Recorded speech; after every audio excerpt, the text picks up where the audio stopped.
This is Demystifying Instructional Design, a podcast where I interview instructional designers about what they do. I'm Rebecca Hogue, your podcast host. If you like this episode, please leave a review and like the podcast. Your feedback helps us promote the podcast and allows us to bring you additional exciting episodes. Welcome to Demystifying Instructional Design, a podcast where I interview instructional designers about what they do. Today, my guest is Dr. Luke Hobson. Luke, can you start by introducing yourself?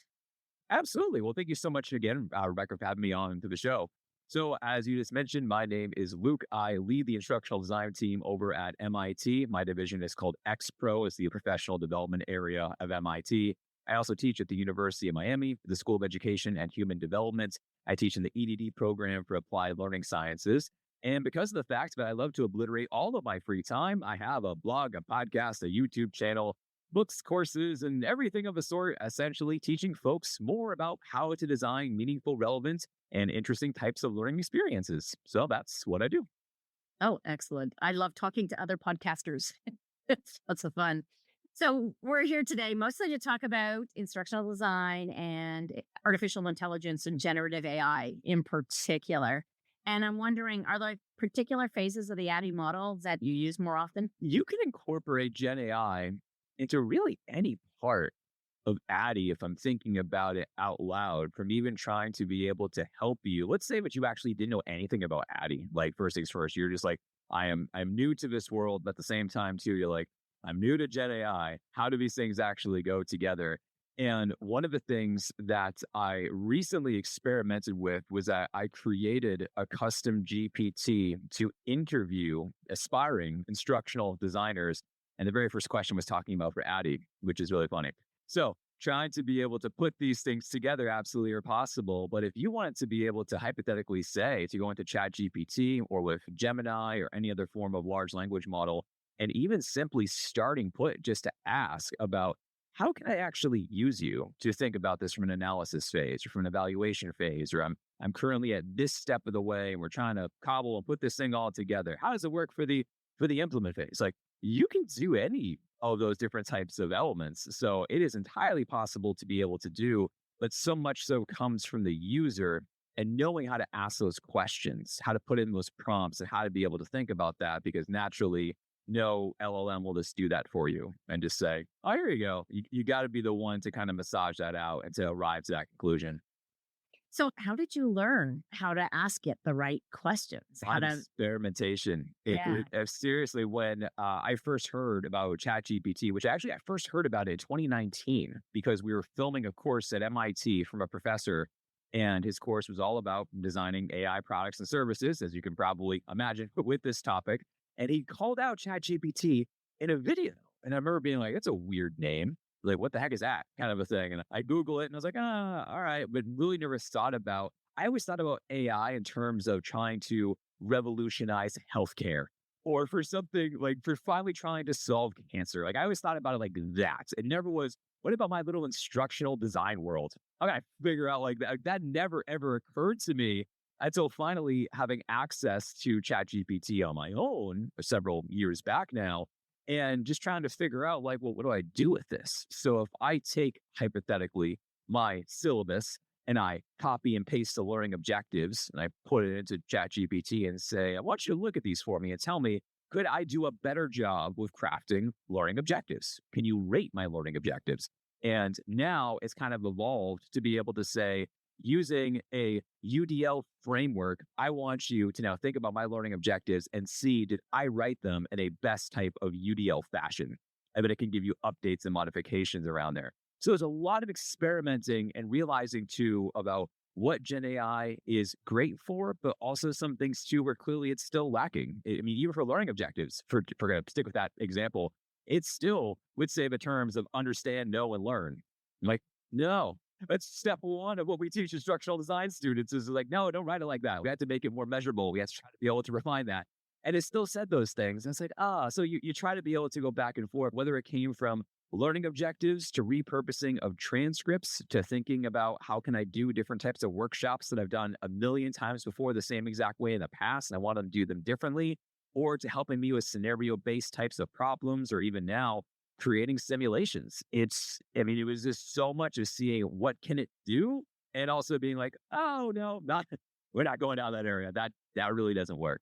So, how would you differentiate simulation from case study? So what Gen AI is great at, and it's interesting because Gen AI will make scenarios and case studies the same. And I was like, no, they're not the same. I'm like, one's a hypothetical. One is more about actually taking information from the real world, and now we're documenting a real world case study. So it thinks that those two things are the same, which I'm like, all right, I kind of get where it's going. But from a simulation perspective, if I actually want to be able to create a simulation where I can download that onto my desktop and have students to be able to go through as far as like being able to click around, to being able to respond inside of the simulation, to be able to get feedback or a score, put a progress bar, or essentially like kind of like a design a game or a walkthrough with that simulation. That's what I mean, as opposed to something that's going to be like a block of text that's describing a scenario or a case study that I'd be creating. And so, with your simulation, what tools do you use to create that? It was actually GPT-4 was how I created the last one that I did. And with the programming and everything? Mhm. Wow. I know. So when we're speaking about experimenting, that was an experiment because it kept on telling me, no, I can't do that. But I was following along with Ethan Mollick, who is a professor out of Wharton, and he has many, many great insights about AI. And I was following along with him, and he was highlighting how he was creating simulations of ChatGPT. I was like, I want to do that. Like, how do I do that? So it actually, what I ended up doing was I took a screenshot of Ethan's post on LinkedIn. And when ChatGPT was like, no, I can't do that. And I shared the screenshot and was just like, look, you did it for him. Why can't you do it for me? I was like, oh, my mistake. I could do this. It's like, okay. And I was like, okay, so now let's figure this out. And then eventually was walking me through the steps. And it was just so much back and forth and back and forth.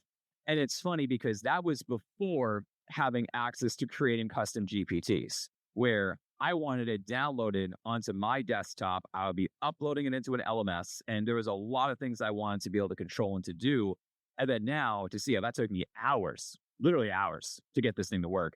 And then now to say like, oh, I can create a custom GPT in minutes is like, all right, one's clearly the smart way of going about this, where one is a much, much harder way if you really want to go down that road. I've noticed because I use ChatGPT quite a bit now in my teaching, and I'm redesigning courses for the spring semester. And so I'm starting to use it, but I've now created projects for each of my courses so that I don't have to keep uploading things to tell it about it. But also, I've been playing a little bit with those custom GPTs so I can upload all the readings and stuff like that. But I haven't quite, was hoping to get one that would do my syllabi for me, but doesn't quite cut it yet. So have you tried uploading samples of your syllabi that you approved of and think are the best and to say to use that as a reference? I have uploaded it and asked for feedback and got feedback on it, but I have not said to use it as a reference. That's very different because it wants me to change things that are like, I can't change that. That's in the boilerplate. Right. Right. Like, no. So if you're direct and you actually say to it, this is an example of a perfect, by my standards, of a syllabus. I want to be able to create another one based off of this original. Help me with that. So you're now reshaping like the thinking of, oh, okay, this is the golden standard is what she uploaded. Now we need to make sure that we're using this version instead of whatever it's finding online. Okay, that's really helpful. Thank you. That's very useful. What other tools do you play with? So I would say from an LLM perspective, I've done quite a bit too with Gemini. That used to be Google Bard and now is Gemini. I've also tried a little bit too with Llama that has some varying, and that's Meta's LLM is Llama. Had varying success with that one. On my to-do list is to really play around more with Claude with 3.5. That's what a lot of folks are using right now from a data perspective and having these different types of like dashboards and having it be much more of a analytical tool that I'm like, ooh, I want to try to use that as well as a new one. But the other thing that I've been experimenting with has been more on the creative side. So if you want to think more about with DALL-E, Midjourney, Leonardo, Suno for music. Runway is the other one, but I'm really interested right now in video generation. We have from the LLMs, everything has been really like text generation, where for what we were promised almost a year ago, and it actually like just came out last week, is that OpenAI had Sora, which it showed this preview of essentially a woman walking through the streets of Tokyo, and it had like a drone shot of going through an old school Western town. And so it's literally creating videos based around the prompts that you're giving, which is fascinating. And in turn, you're watching it and you're like, it looks great, but like, that's weird. Like that person's legs moving the wrong direction. And you're like, that doesn't like, it's not like 100%. But then Sora is now finally available to the public in its sort of experimental phase. So it's coming. But Runway has been steadily going up and up as far as what it's been able to deliver. The last update that came out about a month ago or so is that it can take you, and if you were recording in front of essentially a blank white screen, you can record almost like a Pixar movie within moments. And it is wild to see. And I was like, what can I do with that? Because now if you're telling me that I can be able to use myself as a voice actor, and I can now create videos based off of using a green screen to be able to now upload that, and not using like a Synthesia or a HeyGen for a virtual avatar. It's still me, but now it's in a different, more sophisticated version of an animated version of me. That's what I'm playing around with. Like, what got that? Yeah, that sounds fun. That sounds crazy. You jumped to video. How did you do with image editing? So DALL-E was a interesting experiment as well too. One of the things that you'll find is that when you're using something, and DALL-E seems to be like the standard. There are many different image tools. That's ChatGPT, the one that's integrated with ChatGPT. Yeah. For me, I am having a heck of a time getting it to do what I want it to do. Are you? Interesting. So like with what we were describing about from the syllabus example, whenever I am using it, because if you will actually look at my podcast, you'll see that all of my artwork lately is now themed in a certain pattern based around what I realized DALL-E could do after putting in certain types of prompts and feedback and such. Because before that, and this is like one example, was that for trying to be able to use images for anything in the course, whatever it is, I have a subscription for like everything from Envato Elements to Adobe to I have 1,000 subscriptions before the Gen AI subscription wave, where now all of those subscriptions are also now adding up too, which is fantastic. But it was like, well, I want to be able to have something, but I want everything to be styled in a way that's purple, it's white, it's a vector image, it's modern, and it's like minimalist kind of a thing. So I ended up using this again and again and again with the same type of prompt that I have. And while it's not always perfect, sometimes it's way too busy. It's way too right now. Some things are totally crazy. You have to give it really specific directions of what you're trying to be able to get out of that, or else it creates that very generic. I feel like it's just everyone always has the same types of like AI posting that is super colorful and 1,000 things in the background with like somewhat conflicting. Yeah. And you're like, that's clearly AI. And you're like, So that's what I've been found to be able to use with that. But once again, experimenting. And the real kicker of all of that too is that you can't change one detail. Yeah. I find that very frustrating. It's like going through this and you send it out and the picture is like perfect, except for one thing. And I say, okay, change that one thing. And it regenerates a totally different picture. Exactly. Like, oh, that is so frustrating. Because spelling is a huge problem. Spelling is just like they don't know. So, yeah. So if you say that I want you to be able to create for me a poster that says instructional design. Oh, yeah. Get not even the right letters. And even when you quote it, it's the wrong. Yeah. Nope. Doesn't matter. So I've done that before where it's taken me like 5 times for it to finally get the spelling right. And I'm like, all right, great. I'm giving up. It's right. Sure. I'm not happy with the rest of it. And it doesn't seem to take no, because it's like, do this, but with no letters. I just don't want any letters. I will put the letters on later because they'll be wrong. And that is, it's like, it does not get letters. And that seems to be, it doesn't matter which one I've used.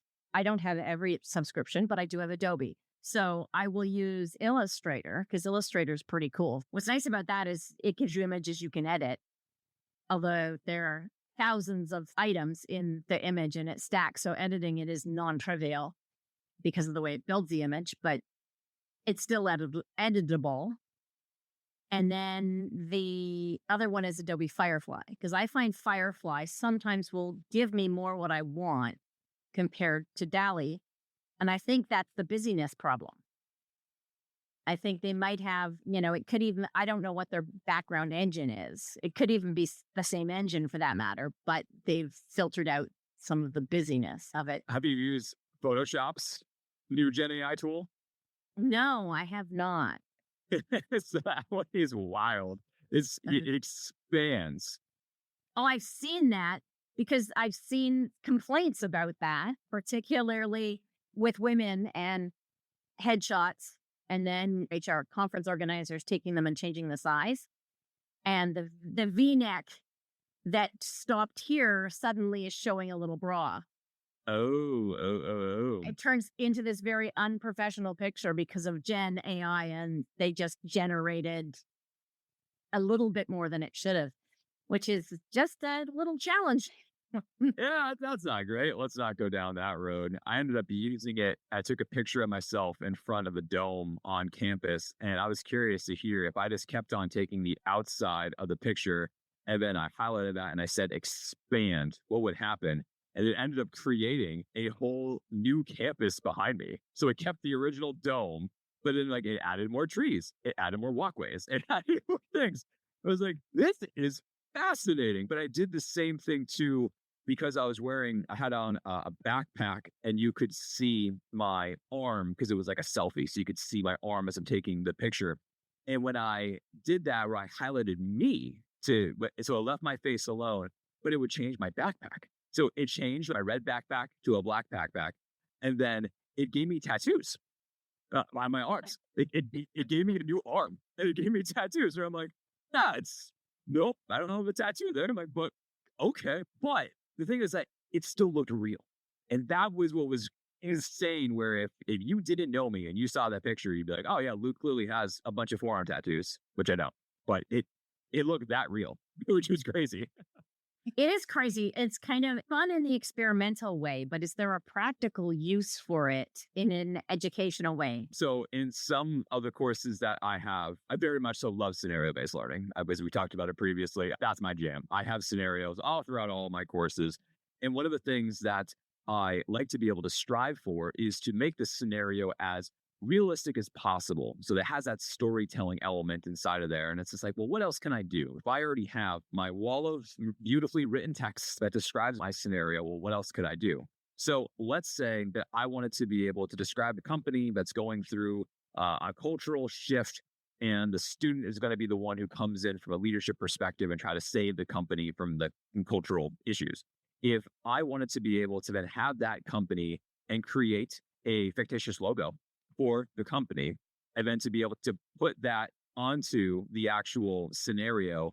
And then on top of that, if there were something as far as with a stylized template, or if the course has certain types of color patterns and choosings as far as how the course is properly styled, I can incorporate all of that as well too to make it look as clean, as professional as possible.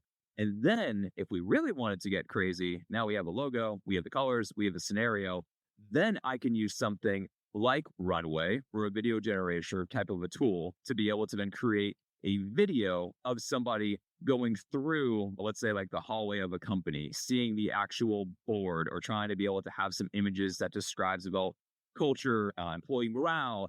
And I can have an entire story based around all of these elements that I started with just a block of text. And now I have a logo, I have colors, I have a video, and you're really painting a picture of things.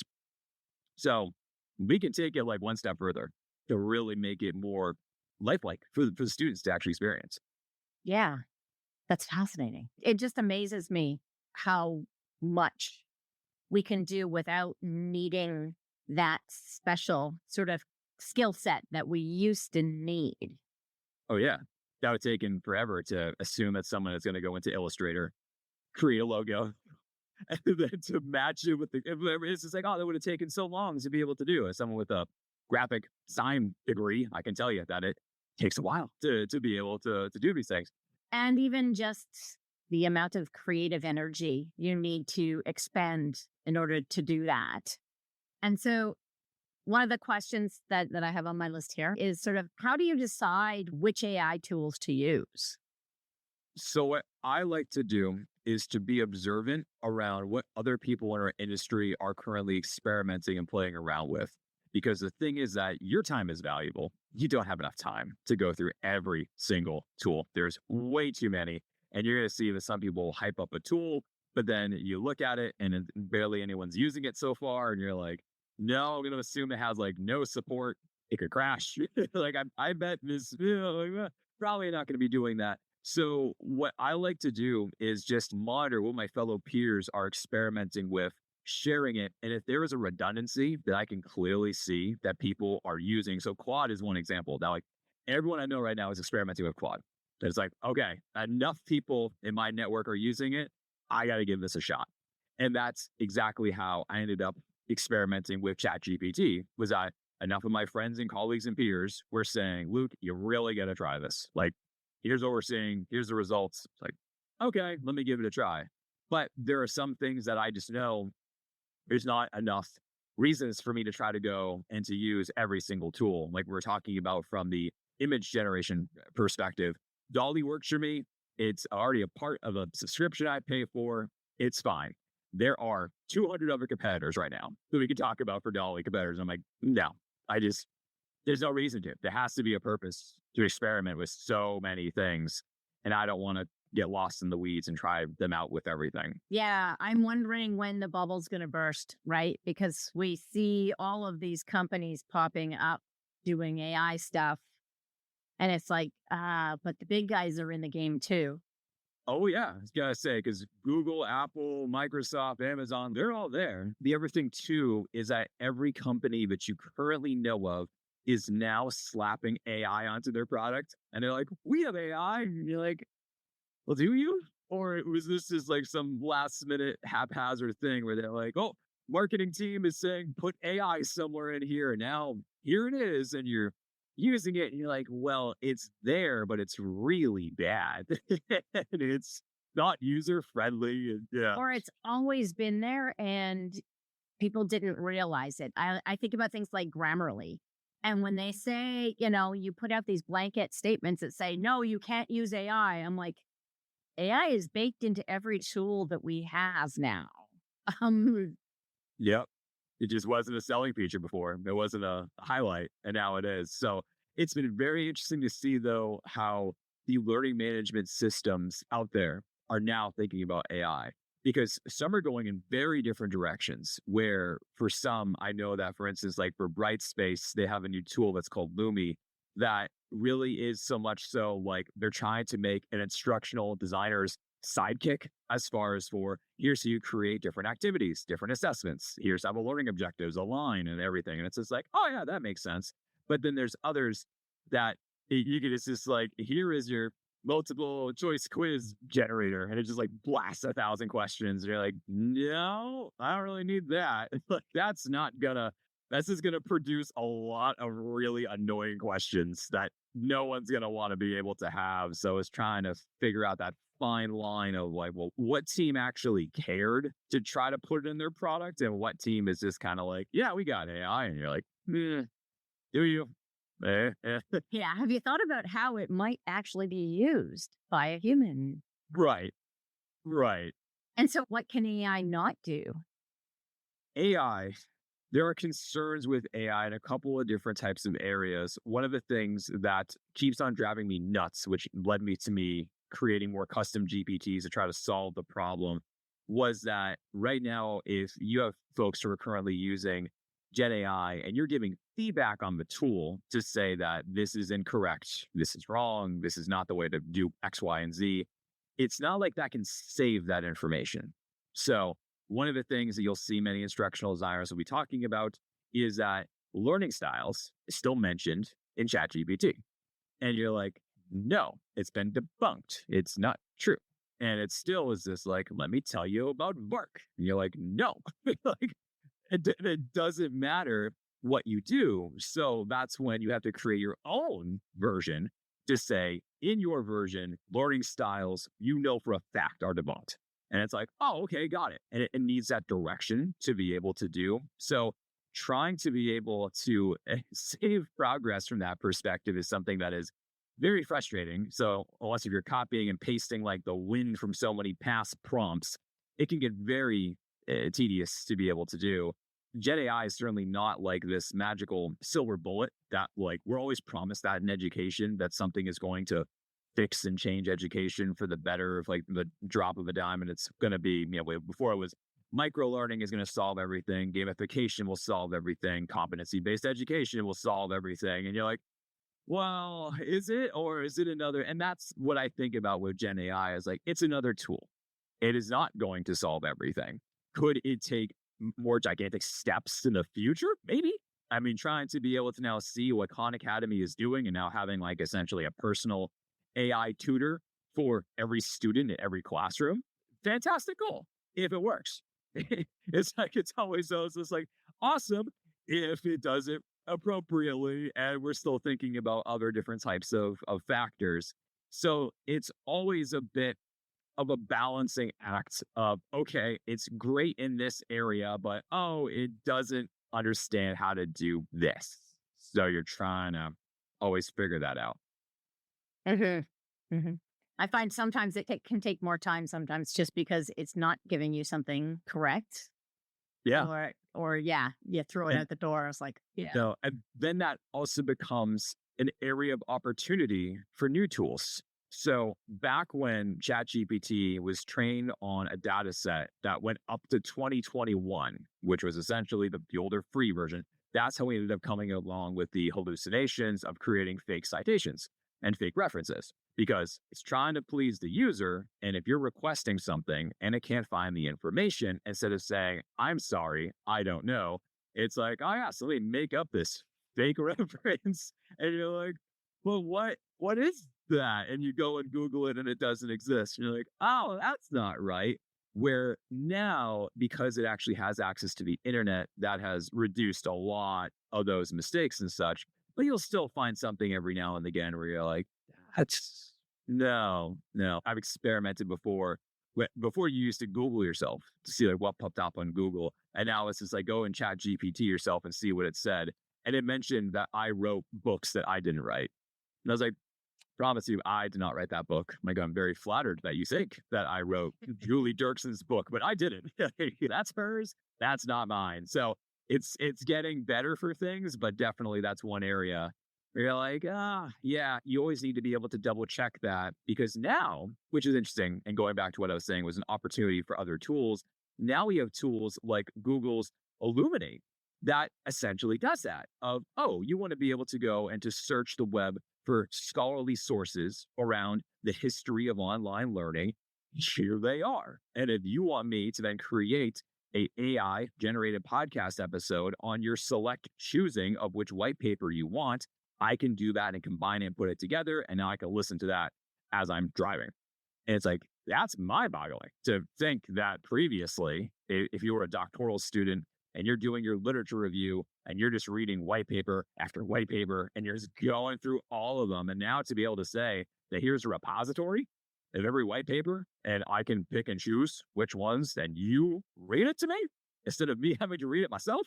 Like, and that of course leads into another consideration around like, well, how much do we want AI to do for us? Because I'm thankful that I spent that many hours in the library and just like essentially like grinding through books to trying to read things, but also to have a tool that could help you with that to make it more efficient for trying to find some information instead of just like going to like a Rolodex is like, oh yeah, that could be pretty amazing. It comes back to, and I remember the number of business propositions around helping students take notes better. And I'm like, okay, that's great. But if they had that better note taking, they would learn less.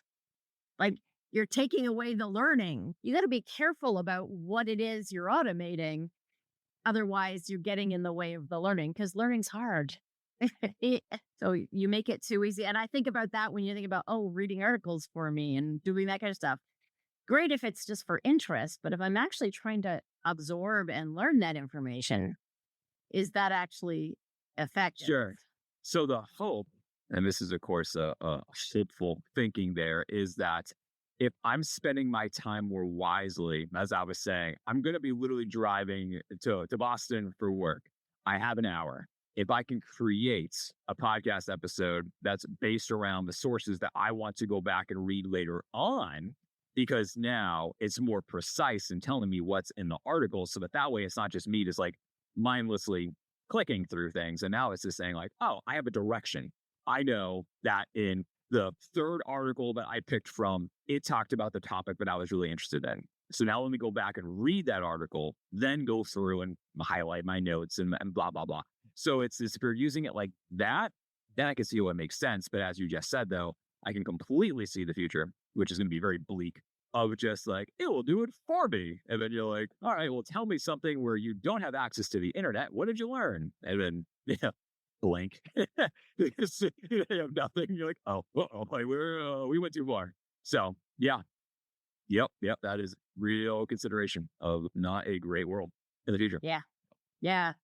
So I was going to ask you about skills that ideas. So as instructional designers, what do you see as the skills of the future? Right now, the biggest thing is explaining to people how to use Gen AI because they don't know.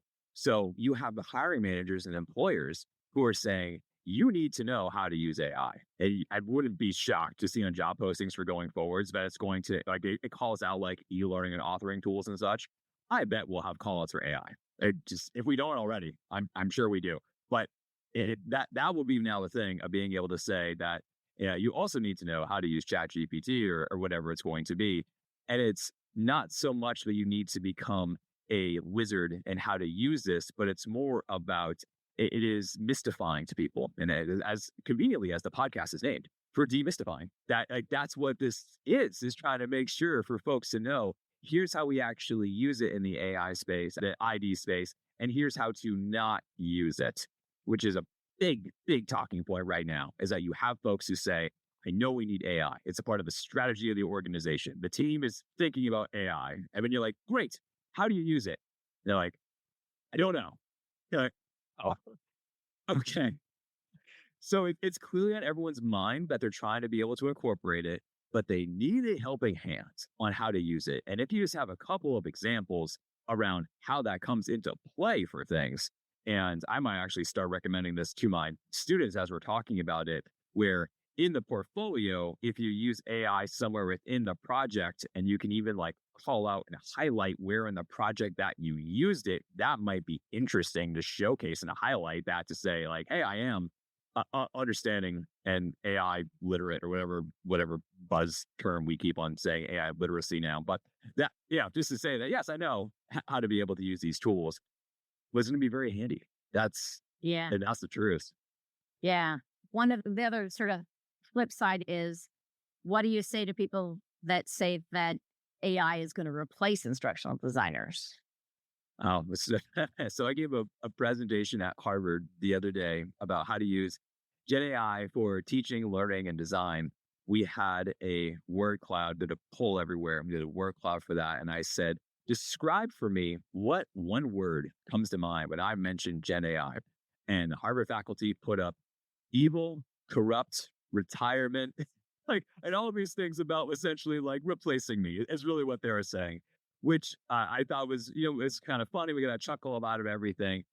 But I don't think AI will replace us. I think that it is just like any other tool that we have learned how to be able to use. Because I still remember when Ask Jeeves came out and all my teachers freaked out thinking it was the end of writing, because they're like, you now have this. And I was like, yeah, here's how we use it. So we went from worrying about Ask Jeeves to Google to smartphones to whatever. And now we're in the AI phase. So now it's much more about, here is this thing. What can we use it for? And unfortunately, you're going to have some decision makers who say, oh, yeah, we're going to use AI for going forward to solve the problem, but they don't know what they're doing. You're like, well, you're just causing more problems, more unique problems if you think you're going to replace a person with this AI form of a chat bot or whatever it is, and it can't do the same job. So my fear around Gen AI as a whole isn't about replacing people, but it's about actually producing garbage quality e-learning faster. Yeah, that was the issue. And I thought about the same thing when I saw one of the video companies that does you can now have an animated person walk through and talk. And it's like, okay, so now we're going to have a lot more rapidly generated bad video, because that was the promise of rapid e-learning. When rapid e-learning came out, right? When Storyline and Captivate and all of that was sort of just bubbling up to the surface and replaced Flash programmers. It was this thing that people are all like, well, now we can just give this tool to the subject matter expert and they can create e-learning. And I'm like, no, they can't. You don't understand what we do. No. And it's just like, sure, they can create something, but it's not going to be good. It won't be effective. And then the feedback from your employees, your students, or whoever it is that they're going to hate it. You create whatever you want, but the product is going to fall short. I mean, I don't know a single person who loves learning about a sensitive topic or a difficult subject matter, and it's through the lens of some silly, weird, cartoony video. And I always think it's so strange that like you go through like an HR training and it's something that's like it's very serious and it's about like workplace harassment. Like trying to like get into the mode, and you're like, okay, like this is a serious. And they use What Beyond. about this?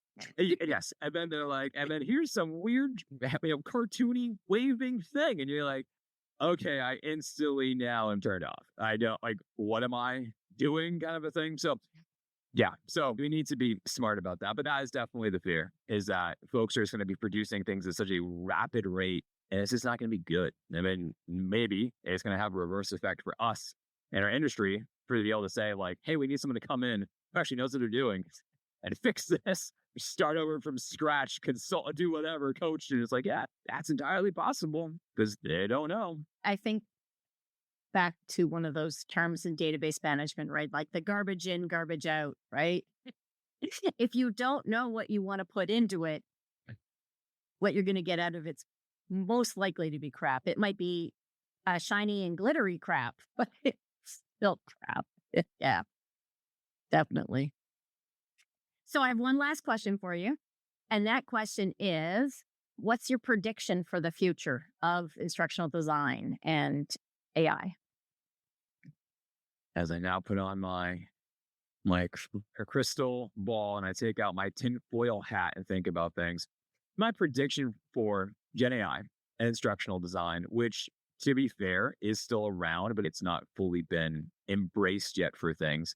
I still think from, and I'm buzzword alert, gamification.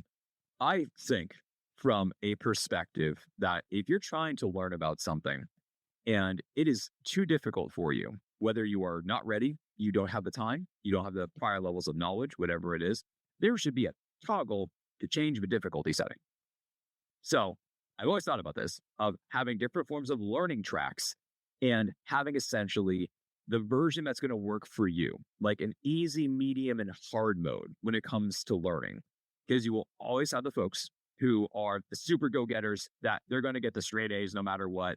If they want to be mentally challenged and to try to be able to get the most out of it, here's a hard mode track.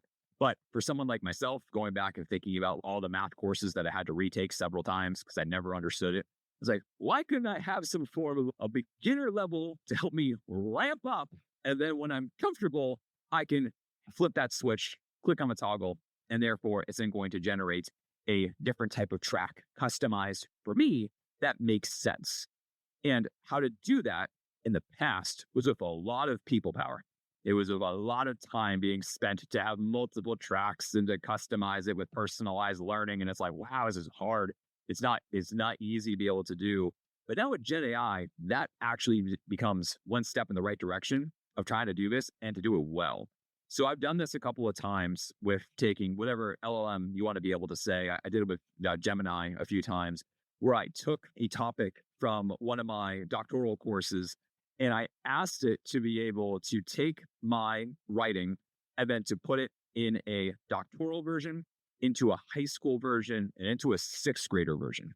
And I wanted to see what it would do. And sure enough, it did give me 3 different versions where if you're trying to be able to explain or teach about a topic and it's really not clicking with the student, you didn't have to try to be able to think about another option of like, well, how else do I explain it? And now here is your way of how to explain it. Okay, I tried this way.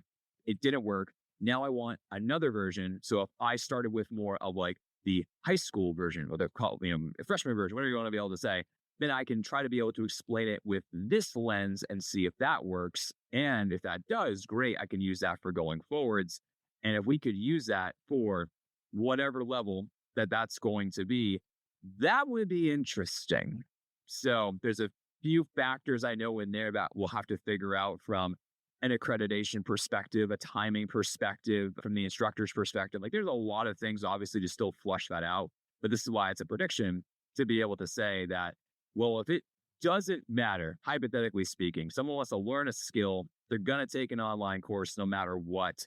Let's try to meet them where they are and not just say, good luck. Like we are throwing you in the deep end. It's for these people. So that's what I love to have is more personalized learning with Gen AI. That would be amazing. So that's one area. I have another one. Well, okay. I'll wait to see if you want to comment on that first. Yeah, no, the personalized learning one is one that I'm very fascinated with because it has been one of those things that people say personalized learning is one of the reasons for Gen AI, like one of the benefits of Gen AI. And I've always come back with, how would you actually, what do you mean? Like, how would you actually implement that? Like, what does that actually look like? And you're the first person I've had that I can actually explain a little bit about what it might look like. In that it might actually, take the same information, put it in 3 different languages, in essence, 3 different tracks based upon prior knowledge. That's awesome. And then that's useful. Right. And then let's take that a step further. So let's say that students are we both teach instructional design. So we use instructional design. So students are coming in to take our instructional design course. We have an entrance survey at the beginning that we ask them about where they're coming from, the years of experience, their goals, and everything of a sort. So let's say that we have a person coming in who has like 2 years of experience with instructional design. They want to become a corporate instructional designer, and that's why they're taking one of our courses.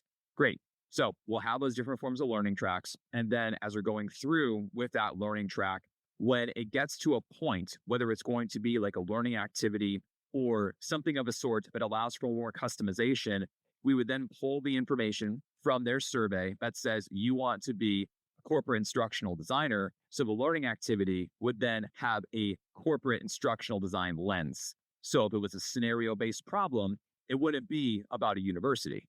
It would be about a company. So we could keep flipping that to become more personalized the more that we go down that pathway. And then same thing too, if they were in a leadership position, they're not an individual contributor, well, then we can have the scenario be about you're leading a team of instructional designers in corporate America and blah, blah, blah. So we can keep doing that. Like that's within our reach. It's still not fully adopted yet, or a way that I can just like flip the switch and have everything work. But those pieces are there. Yeah. Oh yeah. I've done the baby steps to that in that I've put like, was teaching learning theories. And so I would say, build a course based upon competency-based learning, say. And for students that don't have a workplace where they can draw from, I give them like, choose one of these 3 scenarios. And the scenarios are based upon, well, are you coming in with an intent to go corporate? Are you looking at higher ed? Are you looking at like, what is the model you're looking at? Because then I can give you an example or a scenario that you can work with that is based upon the industry you want to go into. For especially, again, because I don't have the creativity in me to come up with that many scenarios. So when students are asking for more scenarios, I'm like, okay, ChatGPT, help me. You need more scenarios. Right, exactly. And so you had another prediction. I said 2. So the other one, which is really interesting because it's being used right now, but not fully adopted for various reasons, is with immersive learning. I caught an end of a fantasy football podcast the other day, and they said that if this VR training works, every NFL team has to use this training. And I was like, what are they talking about? Like, why are they talking about VR training for football players? So I go and I listen to the show more and dig more into it. It just so happened that on the Washington Commanders, their quarterback, Jaden Daniels, has always used VR training to take mental reps before he goes out into the field. So he always uses like an Oculus, and he'll wear this, and inside of the Oculus, it goes through all the different types of plays that he's going to be calling for the game. Meanwhile, he's having like these different forms of animations and such come at him as if he's actually sitting in the pocket and he's trying to avoid the other players. So before he went into, and he got hurt, unfortunately, and he was trying to get ready for the next game. He was a game time decision. Is he going to start? Is he going to sit? What's going to happen? He didn't practice all week. And instead, he just wore his Oculus and he just kept doing his mental repetitions. And sure enough, he ended up playing in the game and they won. And it was like, okay, so like if we can actually take immersive learning now with using Gen AI and to add that into whatever's people type of skill workforce development you want to be able to say he's an NFL player, but for whatever version people are doing right now. You know, they do that. They do very similar things with teaching laparoscopic surgery. Exactly. Yes. Healthcare. And, like they just put an iPad on top of a box in essence, and then use the tools and it simulates it's a cheap solution to a complex problem. So if that can kind of keep on, and then once again, I know that you mentioned about the costs of that too, because like not everyone's going to be able to afford any of these things. So then for someone like me, I can't wear them. I will get dizzy. I'm going to get nauseous. I'll get a migraine. I can't wear. I tried. I will never be able to use a VR headset. And that's like, oh, well, clearly we're going to be excluding people because they can't wear it. So clearly not for everybody, obviously. But I do think about that too of, oh, wow, if we actually did need to do something that required that real world extra care as a surgeon or as something else, I'm like, yeah, why wouldn't I want to be able to give them more mental reps before going out and doing the thing? It just makes sense. So I'm very curious. I know that the military has been using VR for forever, and obviously healthcare is really starting to pick that up as well too. So it's actually low res VR, which has been very not really. It's more augmented reality in a lot of cases because the actual true VR, there's so many people that can't, and I'm not sure which problem is harder to solve, like the augmented reality versus virtual reality. Yeah, that's just tricky. Yep. I know that for me, where my little character that I was in for this thing, I ended up going down a spiral staircase and that was it. I was done. I was like, I was on the floor. I was like, ooh, like the world is spinning. I can't do this. So, yeah.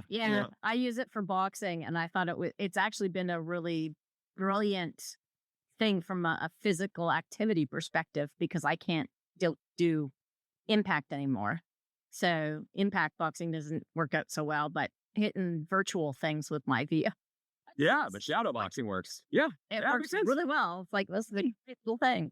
So yeah, it's kind of it's been an interesting sort of shift, but putting it to that educational sense is like the real challenge becomes: is it VR or just augmented reality, or is augmented reality actually harder in some cases?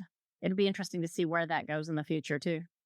We got lots of promising tech coming ahead, but actually seeing where those two merge, right? Once we figure out, we still have to figure out images, but once we actually figure out images well, and then video well, then the next step is the VR AR and getting that figured out with Gen AI. That's a cool world. Which we will. I mean, if you go back and you look at, because I know that right now we're all looking at all of these different things through a very critical lens because we're like, oh, that finger's weird and that arm's going whatever. It's like, why don't you just look up and see what it was like 2 years ago, where you can barely tell it's a person. Now, and 2 years later, now we're nitpicking to say that like one little thing is out of place, where it's just like, give it another year. We won't have this problem. Like it's the advancement speed is just insane right now. So it's tricky, but I bet we will get there pretty soon. A lot sooner than people think. I really believe that. Mm-hmm. Excellent. Well, thank you very much for being a guest on Demystifying Instructional Design. I've enjoyed this conversation. Thanks. Thank you for having me. Really appreciate it. Thank you for listening to Demystifying Instructional Design. I'm Rebecca Hogue, your host. If you liked this episode, please leave a review and like the podcast. Your feedback helps us promote the podcast and allows us to bring you additional exciting episodes.